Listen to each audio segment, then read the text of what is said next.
U va'dasida turadimi? Misol uchun kimdir sizga qanaqadir va'da bergan bo'lishi mumkin. Munosabatlar bo'yicha yoki birga ish boshlash bo'yicha, yoki sizni biron bir joyga olib borish bo'yicha, yoki birga siz bilan qayergadir sayohatga chiqmoqchi bo'lgan bo'lsa, ya'ni aynan shu haqida. Bu общий расклад hammaga ham mos tushmasligi mumkin.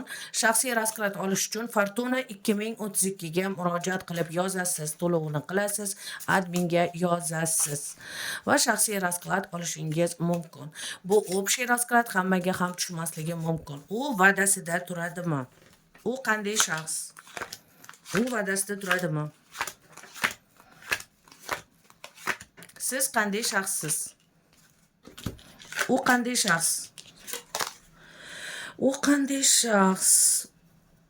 U iloji bo'lsa uni qanaqa deb aytsak bo'ladi? Uni juda ham odamlar bilan svyazi kuchli, juda ham tanish bilishlari ko'p. Siz qanday shaxssiz?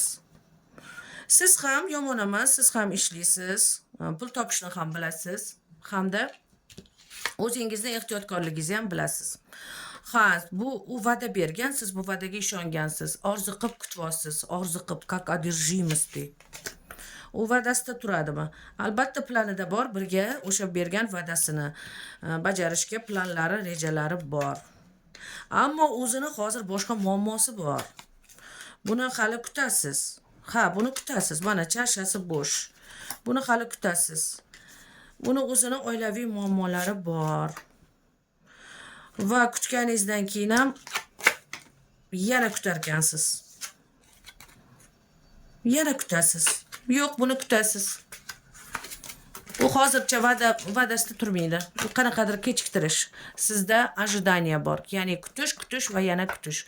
Istasangiz kuting, istamasangiz boshqa bir variantlarni qo'llab ko'rishingiz kerak. Marhamat.